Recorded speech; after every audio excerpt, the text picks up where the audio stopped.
sur Radio Armada. Et oui, on est en direct, c'est parti. Et là, ça fait déjà 20 ans que le Love Story a lancé, M6 avait lancé sa toute première télé-réalité en France, on ne savait même pas. On s'en souvient. On ne savait pas ce qui allait se passer, vraiment pas, et je vous le dis, moi c'est ma première télé-réalité où j'étais à fond dedans, c'était le jeudi soir le prime, c'était le jeudi soir, en plus le vendredi on avait école, mais on voulait savoir qui allait partir, qui nanana, et tout, et franchement c'était ouf cette émission, et franchement pour moi, je pense que ça, les autres n'ont pas l'égalé parce que franchement, Love Story, franchement, c'était le feu. C'était le feu. Ouais. Et pour parler de cette aventure, on a Kenza avec nous. Bonsoir Kenza. Bonsoir à tous. Bonsoir. Bonsoir. Ça va bien? Ça va très très bien, mais il est 23h quand même. Ouais. Je suis vieille maintenant, 20 ans après, j'ai fait 20 ans quand même. C'est vrai. Moi à cette heure-ci, je suis déjà tuée dans les bras de Morphée, quoi. Merci d'être encore avec nous ce soir, Kenza. Franchement, je suis content de t'avoir ce soir sur Radio Armada. 20 ans, tu te rends compte, 20 ans de Love Story, 20 ans. Oui, je m'en rends compte, les articulations. Je m'en rends compte, Non, j'exagère, mais oui, évidemment, pour moi, c'est quelque chose qui c'est tellement lointain pour moi que ça reste un souvenir gravé dans ma mémoire, mais c'est anecdotique dans ma vie. J'ai pas vécu que ça, mais c'est vrai que ça a transformé ma vie. Évidemment, j'avais 23 ans à l'époque. C'est vrai. Et nous, on était les premiers, donc on s'attendait pas du tout à ce qui allait nous arriver. Ah non, mais c'est vrai, parce que déjà pour rentrer dans une maison, pour vous, alors à la base, on rappelle l'histoire de Love Story, c'est un jeu, où il y avait 11 célibataires, je crois, ou... Ouais, c'est ça. L'idée au départ, c'était de trouver l'amour. C'est ça. Et de finir à deux, en fait, de finir en couple, donc. Et de gagner une somme d'argent en couple. Et donc c'était ça l'idée, mais en fait quand on est rentré à l'intérieur, en fait tout a été chamboulé. Ça veut dire que finalement le couple qui a fini le jeu n'était pas en couple, et finalement l'un des gagnants a fini en couple avec une autre fille dans la maison. Alors tu vois, rien à voir. Voilà, donc tout est parti en fait en cacahuète après, parce que évidemment il y a les règles du jeu qui se mettent en route, et puis quand on est jeune on joue le jeu, tu vois. Au début c'était sympa parce qu'on était une bande de copains, et puis tout était nouveau, tout était excitant. Mais après, une fois que les règles du jeu ont commencé, on te disait voilà, maintenant faut éliminer ton pote, faut éliminer ta pote. Là, au bout d'un moment, c'est les règles du jeu, en fait, elles commencent un petit peu à foutre un peu le bordel, quoi, tu vois, dans la maison. En fait, les règles, vous les avez vues direct quand vous êtes rentré dans la maison, pas avant l'émission. C'est ça? Non, en fait, non, on nous a simplement dit qu'il fallait nous rendre disponibles, qu'on allait être filmé 24h sur 24, mais en fait, les règles, on les a découvertes à l'intérieur, évidemment. Ah ouais. Tout à fait. Mais tout a été nouveau, en fait.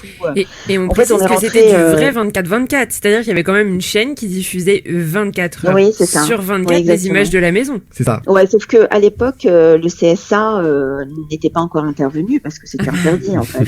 On avait normalement le droit. Enfin, normalement, les images étaient un peu décalées. C'est pour ça que quand il y a eu l'affaire de la piscine, avec Loana et Jean-Edouard. Exactement, ce qui s'est passé, c'est que en fait la chaîne 24/24 a diffusé en direct, et la production en fait s'est retrouvée en difficulté parce que ce sont des images en général que la production doit gérer, voilà, exactement. Et donc ils se sont retrouvés, en fait, même la production, ils connaissaient pas les règles, c'est-à-dire qu'ils étaient complètement dépassés par le programme, quoi. Donc voilà, donc ça a ouvert après la porte à tout ce qui se passe aujourd'hui, mais qui n'a rien à voir avec ce qu'on a vécu nous, parce que c'est vraiment une question générationnelle, quoi. Non mais vous, en tout cas, ce que je disais là à l'instant, et je le disais en antenne, vous avez vraiment connu la vraie télé-réalité, que maintenant tout est contrôlé. Je pense que voilà. Scénarisé. Non, mais c'était le principe d'ailleurs, vu que la production leur donnait des défis aussi. Non, mais après, j'ai envie de vous dire, c'est scénarisé, oui, mais en même temps, les candidats, ils savaient exactement comment aussi jouer la comédie, se mettre en avant. Je veux dire, plus ils sont vulgaires, et plus ils se montrent, et plus il y a des clashs, et plus ils restent. Donc tu vois, c'est ça en fait aujourd'hui la règle. C'est plus t'es trop, et plus tu restes, tu vois. Alors que vous ne saviez même pas ce qui se passait dehors, en fait. Vous savez même pas ce qui se passait dehors. On savait pas, on était vraiment, je te dis, nous on a vraiment ouvert la porte à tout ce qui s'est passé après. C'est-à-dire que nous on a essuyé les plâtres, et puis après il y a eu des règles qui se sont mis en place, les contrats ont été remis en cause, parce que nous on avait aussi des contrats qui étaient extrêmement avec des clauses abusives, hein, tu vois, tous les avocats qui ont regardé nos contrats à la sortie. Je crois, si je me trompe pas, vous deviez reverser 70% des bénéfices de l'émission. Ça, effectivement. À la production. Parce qu'à l'époque, en fait, même eux, ils se sont dit, en fait, comme on sait pas ce qui va se passer, Et en fait, ils se sont retrouvés avec un succès entre les mains. Ils se sont dit, les candidats, on va en gros les presser comme des citrons jusqu'au bout. Et puis nous, on était un peu les cobayes du truc, quoi. Tu vois, donc on s'est laissé complètement emporter. On a signé le contrat 2 jours avant de rentrer dans l'émission. C'est-à-dire qu'on n'a même pas consulté un avocat avant de signer le contrat. On était totalement naïfs, quoi. C'est vrai. C'est vous. Ouais. Donc quand on est sorti en fait du truc, on s'est rendu compte que finalement le contrat qui nous liait à M6, mais à Endemol à l'époque, était un contrat abusif. Donc évidemment, il a suffi d'un seul avocat. Qui a transmis les informations aux autres avocats et qui ont dit clairement c'est hors de question que la chaîne touche 70%, c'est de la folie, jamais on a vu un contrat pareil. On était emprisonnés, tu vois, avec la preuve. Alors, tout ce qu'on faisait, même de façon spontanée et personnelle, on devait leur reverser. En gros, c'est comme si on leur devait la vie, quoi. Tu vois? C'est une taxe à vie. Non, mais c'est fou, en tout cas. Oui, Lionel. Oui, et justement, comment c'était l'après Love Story? Est-ce que la production, je sais pas, il y avait un suivi ou enfin comment ça s'est passé? Non, il y a eu 0 suivi. Je peux vous dire que, en fait, l'émission elle a duré 3 mois, je crois, dans mes souvenirs lointains. Elle a duré 3 mois. Il y avait un prime, je crois, tous les jeudis. Tous les jeudis. Je regardais parce que vendredi je devais aller à l'école, j'étais fatigué, j'étais défoncé. Non, mais franchement, moi c'est totalement. Enfin moi j'ai l'impression que ça fait des décennies, quoi. Et en fait, oui, il y avait un prime donc tous les jeudis, et en fait on devait assister jusqu'au bout de l'émission, jusqu'à la fin du programme. Au prime, et après je vous cache pas qu'en fait une fois que les lumières se sont éteintes et que c'était terminé, en fait chacun est rentré chez soi avec cette notoriété, et puis en gros tu te démerdes, quoi. C'est-à-dire t'es connu, avant t'étais pas connu, maintenant t'es connu, tu sors dans la rue, tout le monde te connaît, tout le monde crie ton nom, quoi. Et en gros on te dit reprends ta vie d'avant, mais comment tu veux reprendre ta vie d'avant? Et puis c'est pas possible. Et c'est là, et en plus à l'époque il y avait pas les anges pour vous remettre quelque part, il y avait pas tout ça. Et puis même franchement on était, je suis pas sûre qu'on aurait vraiment envie de repartir sur un truc, tu vois. Ça veut dire à l'époque, déjà je crois qu'à l'époque très vite il y a eu la Star Academy qui est arrivée, enfin il y a eu Love to 2 et après la Star Academy. Oui, ça s'est enchaîné.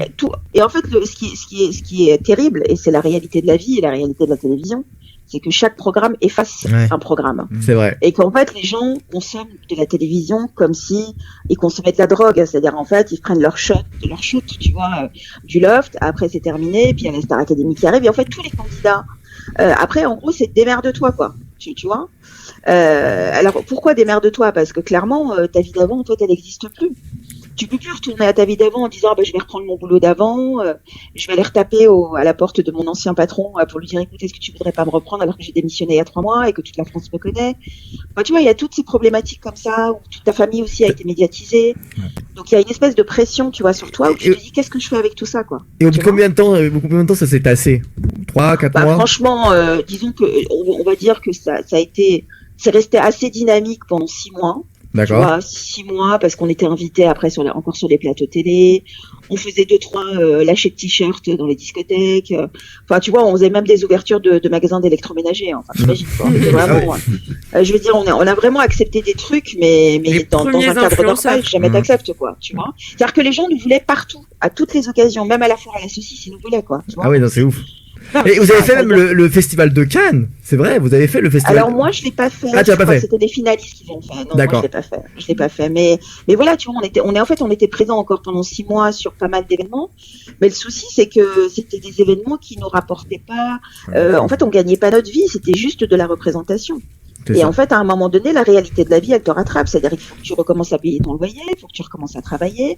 Alors évidemment, à l'époque, on a gagné un peu d'argent, mais ça n'a rien à voir avec ce que font aujourd'hui les candidats qui exploitent leur image à fond sur les réseaux sociaux pour devenir tous des influenceurs. Nous, à l'époque, on n'avait pas Internet. C'est vrai. On pouvait pas, tu vois, fructifier notre image. On pouvait pas fructifier notre image sur des choses concrètes et financièrement qui nous rapportent de l'argent tout de suite. Il n'y avait pas Internet à l'époque, il y avait pas Instagram. Exactement, il n'y avait pas Instagram. Donc nous, en fait, on n'a pas vraiment gagné notre vie. En fait, le peu d'argent qu'on a gagné, il faut savoir que l'argent que tu gagnes, c'est un gain. Et donc de jeu, donc ça veut dire que tu dois reverser 50% aux impôts. Donc en gros, si tu as gagné 100 000 euros, allez, je vais dire une connerie, ou 200 000, bah, tu te dis qu'il y a 100 000 qui part aux impôts. Mais si tu es intelligent et tu as décidé de le mettre de côté. Parce qu'il y a plein de candidats qui ont aussi dépensé tout l'argent et qui se sont retrouvés aussi dans la galère. Et voilà, donc tu vois, il y a tout un truc derrière qui te rattrape. Et la vie, en fait, elle prend le dessus sur toi. Il faut que tu reprennes un peu tes esprits. Et que tu te dises, bon, alors je fais quoi maintenant? il faut quand même que j'ai un métier, quoi. Faut bien que je remplisse, tu vois, le contenant avec quelque chose de consistant, quoi. Parce que nous, on est sortis, on n'a pas gagné un jeu grâce, enfin, à notre talent. En fait, on n'était pas chanteur, on n'était pas musicien, on n'était pas, voilà. Tant qu'à faire, quand tu sors de The Voice aujourd'hui, même si t'as pas gagné, t'es musicien, donc tu peux quand même faire tes preuves en tant que musicien. Tu vois, tu continues, quoi. Et t'as fait quoi, justement? Qu'est-ce que tu as fait? Alors, il y a très Joanne. Parce que du coup, comme vous étiez les premiers, Kenza, du coup, vous n'avez pas pu profiter de la jurisprudence Île de la Tentation qui a reconnu le statut de salarié. Exactement, je suis totalement d'accord, puisqu'en fait, après, les contrats ont été totalement remis en question. Voilà. Et ce qui s'est passé, c'est qu'il y a des candidats de l'Île de la Tentation qui ont considéré que ce qu'ils faisaient était un travail. Un travail, donc du coup, ils ont touché un salaire. Ouais. Et ça n'a pas rétroagi pour profiter à la première génération de télé-réalité. On aurait pu, évidemment, mais je te cache pas que quand on a la tête dans le guidon, quand on essaie de s'en sortir, la dernière chose à laquelle tu penses, c'est d'attaquer M6 et en démol, quoi. Oui, c'est sûr. Ça, quoi. Tu vois, et du coup, par rapport à l'après-Loft, moi, j'ai regardé un petit peu les profils des différents candidats. J'ai vu Fabrice, chef d'entreprise dans l'événementiel, Laure Delattre, rédactrice en chef, Jean-Édouard, consultant artistique pour Hôtel 5 étoiles. Stevie, animateur TV, radio, et toi, donc, carrière à la radio et dans l'écriture. Vos profils, vous étiez déjà des entrepreneurs nés ou c'est cette émission qui vous a mis le pied à l'étrier? Non, mais on avait 23 ans. Qui sait ce qu'il a envie de faire à 23 ans, franchement? Ouais. Enfin, je veux dire, aujourd'hui, il y a des gamins jusqu'à 25 ans, ils savent pas ce qu'ils veulent faire comme métier, quoi. Ouais. Enfin, tu vois. Okay. Donc, nous, à l'époque, on faisait des métiers qui n'avaient rien à voir avec l'artistique. Moi, personnellement, je faisais de la radio déjà 5 ans avant, donc j'étais déjà dans la radio. Et quand tu fais de la radio de façon bénévole, personne ne te connaît. Donc c'est une forme de tremplin. Le Loft, ça a été un tremplin. Ouais. Alors ça pas. Franchement, moi je pense que ça m'énerve quand. Enfin pardon, ça m'agace quand. Non mais ça m'agace quand les gens disent que le Loft a été un tremplin pour qu'on puisse trouver du travail. Enfin excuse-moi, mais il y a un moment donné, quand on sort de ce genre d'émission, en fait on est considéré comme des gens ringards. On sort d'une émission qui n'a fait que mettre en avant du vide. C'est un vide sidéral, quoi. On a vécu dans un appartement, on nous a filmé en train de bouffer, on est en train de dormir, en train de se bagarrer, quoi. Enfin, tu vois. Donc, il y a un moment donné, quand tu sors de ce genre de programme, mais il n'y a aucun patron sérieux dans le métier qui a envie de t'embaucher. Les mecs, ils t'embauchent parce que tu as un talent, ils t'embauchent parce que tu sais animer une émission, ils t'embauchent parce que tu sais écrire. Enfin, tu vois, donc il y a un moment donné, c'est pas vrai. Ça veut dire, ça t'ouvre évidemment les portes de la futilité. Par exemple, si tu as envie de faire, je sais pas moi, une chanson, tu as envie de poser nu dans un magazine, je sais pas, tu veux faire une autre télé-réalité, oui, ça t'ouvre ce genre de porte. Mais si tu veux vraiment t'ouvrir les portes d'un vrai métier, ou travailler avec de vrais professionnels, sans talent, tu n'y arrives pas. Pas moi combien de fois on m'a claqué la porte. Mais moi, c'est pas grave, on m'a claqué la porte, je suis rentrée par la fenêtre, tu vois. Après, c'est une question de mentalité, de mental.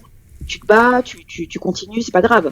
Ok, vous me considérez comme Kenza du Loft, c'est pas grave. Aujourd'hui, vous me considérez comme Kenza du Loft, mais dans 5 ans, je serai Kenza l'animatrice ou Kenza l'écrivaine. Mais ça prend du temps, tu vois, c'est... En tout cas, Kenza, moi je te dis, en plus, parce que toi tu faisais de la radio même avant le Loft, et t'as fait de la radio à quel âge toi, Kenza? T'as commencé? Moi j'ai été passionnée de radio très jeune. À 16-17 ans, j'ai commencé à écouter, comme beaucoup de gens, Doc Eddie Fool, Maurice Radio Libre, et je continue toujours à l'écouter, d'ailleurs il est toujours sur internet. J'écoutais Super Nana, donc j'étais en fait très par la radio, comme moi. Voilà, exactement, et moi j'étais vraiment séduite par les radios libres où vraiment il y avait la parole était très, très libérée à l'époque, et en fait j'ai eu envie de faire de la radio parce que j'ai trouvé que ce média était formidable, et finalement j'ai fait le studio École de France. D'accord. Donc je suis sortie de cette école diplômée, et puis après, comme tout le monde, j'ai intégré des petites radios en tant que bénévole. J'ai fait standardiste, enfin j'ai fait tout le schéma traditionnel de tous les gens qui sont passionnés de radio, quoi. Tu vois. Jusqu'au moment, évidemment, où j'ai été connue par le Loft, et puis après, j'ai fait mes armes dans des radios plus importantes. J'ai travaillé sur France Bleu, je travaille sur Sud Radio. J'ai fait un court passage sur Énergie. Mais après, le sérieux, il arrive avec le temps, en fait. C'est-à-dire qu'au départ, quand tu sors de là, ils t'invitent les gens parce que t'es Kenza du Loft. Et puis après, petit à petit, tu t'imposes. Tu montres finalement que, au lieu de passer un casting, t'en passes 2. Et puis, quand t'en passes 2, le mec te dit, finalement, elle a un peu de talent, on va la prendre. Et puis, les équipes, parfois, ils t'accueillent aussi dans des, tu sais, genre avec les fusils, quoi. Du genre, qu'est-ce qu'elle vient foutre là, la meuf de la télé, quoi, tu vois. Et en fait, finalement, au bout de 15 jours, quand ils voient que finalement, je fais le même travail qu'eux et que j'arrive à animer une émission comme n'importe quel journaliste, là, ça se calme, tu vois, il y a un espèce de respect qui commence à se mettre en place. Et puis finalement, les choses se tassent avec le temps et puis tu fais tes preuves, quoi. Voilà, il y a que ça à faire. Hein. Et en tout cas, Kenza, moi je veux dire, on a la même passion parce que moi j'ai commencé la radio à 13 ans et franchement, je suis très passionné, quoi. On est passionné et franchement, avec toi, on pourrait parler des heures de radio, toi et moi, parce que toutes les émissions que tu as parlé là, franchement, moi je les ai écoutées. Super Nana, j'ai encore écouté un replay et tout ça parce que c'est magnifique. C'est tellement des beaux souvenirs de radio, ça. Et même Max sur Fun Radio à l'époque, c'était magnifique. Ah oui, mais Max, évidemment, tu te rappelles. Mais c'est ouf. C'était magnifique. C'est ouf. Et franchement, voilà. Et il y en a encore un qui est toujours là et c'est Diffoul. Et franchement, bravo à lui parce que franchement, c'est un champion de la radio et il est là le matin et le soir. Et tu vois, nous, nos idoles, c'était eux, quoi. Et c'est vrai. Et c'est eux qui nous ont ramenés là. Et franchement, ce soir, t'avoir dans mon émission, Kenza, ça me fait énormément plaisir. C'est trop gentil. Non, mais c'est vrai. Merci pour ta bienveillance. Non, mais c'est vrai. Mais vraiment, c'est vrai. Lionel, toi, tu voulais rebondir. Oui, non, enfin, j'ai une question qui m'était venue. C'était, c'est quoi ton regard sur les téléréalités actuelles? Comme Secret Story, tout ça, les anges. Je regarde, franchement, je regarde parce que des fois, ça me fait marrer. Je me dis quel décalage. Oh là, Kenza, tu captes plus. Kenza, tu captes. Oui, j'ai bougé le téléphone. Vas-y. Non, je disais que oui, évidemment, je regarde. D'accord. Mais je suis pas, comme je connais un peu les rouages du truc, en fait, c'est tous des comédiens, les mecs, quoi. C'est horrible, enfin. Et en fait, le regard que j'ai, c'est que clairement, il y a un vrai décalage de génération, déjà, vraiment, parce que quand vous regardez les images que nous, on a tournées à l'époque, et que vous regardez les images, on a l'impression que c'était, il y a Mathusalem, quoi. Enfin, tu vois, c'était, il y a des années-lumière. Et même notre regard, notre façon de parler, nos échanges, même nos embrouilles, elles étaient sympas. Tu vois? Il y avait pas de vulgarité, en fait. Mais aujourd'hui, regardez, quoi. Ah, mais c'est vrai. C'est affreux. Donc, je trouve que c'est trop caricatural aujourd'hui. Je pense que les gamins, ils savent exactement comment faire et comment fructifier le truc après. Donc, il y a plus naturel. Donc, je pense que les gens sont pas dupes aussi maintenant. Tu vois, les gens qui regardent, ils savent. Je pense que le naturel, c'était que le loft. Voir le Loft 2 aussi, même si je pense que encore un peu. C'est tout ce qui était avant réseau social, en fait. Voilà ça. Mais une fois qu'il y a eu les Secret Story et tout, je pense que là c'est fini, Nice People et tout, là ça, c'est fini après. Franchement, la télé d'enfermement, je pense que même maintenant, regarde, on voit qu'elle est passée. Là c'est le confinement, on parle plus d'enfermement. Là c'est bon. Et d'ailleurs, Kenza, oui, vous avez vécu un peu. C'est vrai que c'est pas la même chose, mais un peu un confinement avancé il y a 20 ans devant des caméras, quoi. C'est ouf. Ouais, mais moi j'aime pas les comparaisons. Je vais dire pourquoi. Parce que moi j'ai des journalistes par exemple qui m'ont appelé, qui m'ont dit oui, alors Kenza, est-ce que tu accepterais de répondre à certaines questions concernant le confinement parce que tu es l'une des premières à avoir vécu le confinement, mais c'est quoi ce parallèle, quoi? Enfin, tu vois, il y a un moment donné, c'est quoi ces journalistes qui confondent un confinement parce on a une pandémie mondiale qu'il faut extrêmement prendre au sérieux, avec des candidats qui ont accepté de jouer à un jeu pour s'enfermer pendant 3 semaines parce que c'était fun et qui se sont amusés, que tout se passait bien, quoi. Enfin, tu vois, il y a un moment donné, je pense que les gens deviennent fous parfois avec la télé. Je pense que des fois, on regarde la télévision sans avoir le recul nécessaire pour comprendre comment ça se passe. Et j'en veux pas aux gens, hein, mais c'est parce qu'en fait, quand tu sais pas comment ça se passe derrière, et quand tu sais pas quels sont les rouages auxquels tu dois échapper pour ne pas justement te faire avoir par les montages, par les productions qui parfois t'imposent des choses que tu veux pas et finalement ils te les imposent. Il y a plein de choses où il faut faire très très attention. La télévision, il faut la consommer, mais je pense qu'il faut la consommer intelligemment maintenant. Tu as refusé des choses ou pas, par exemple? Pardon? Est-ce que tu as refusé des choses qu'on t'avait demandé? Bah oui, il y a quelques années, on m'a proposé d'être guest dans les Anges, c'est ça, les Anges de la télé-réalité. T'as refusé. Et franchement, je vous cache pas qu'à cette période-là, j'étais dans une période financière, voilà, comme tout le monde, quoi. J'aurais pas craché sur 20 000 ou 15 000 euros pour 15 jours, quoi. Tu vois? Et franchement, non, j'y suis pas allée. J'y suis pas allée parce que j'ai pas travaillé toutes ces 15 dernières pour redorer mon image et faire quelque chose de sérieux pour me replonger dans une télé-réalité. Non, faut pas y aller. Mais ma question c'était plus, est-ce que t'as refusé des choses qu'on t'avait demandé?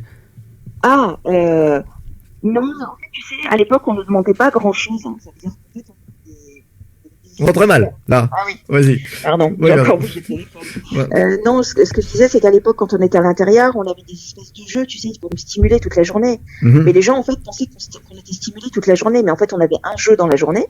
Et c'était pour faire les images pour la quotidienne, en fait. C'était pour faire les images. Tout compris. Voilà, exactement. Et en fait, le reste du temps, on s'emmerdait, en fait. On dormait, on tournait en rond.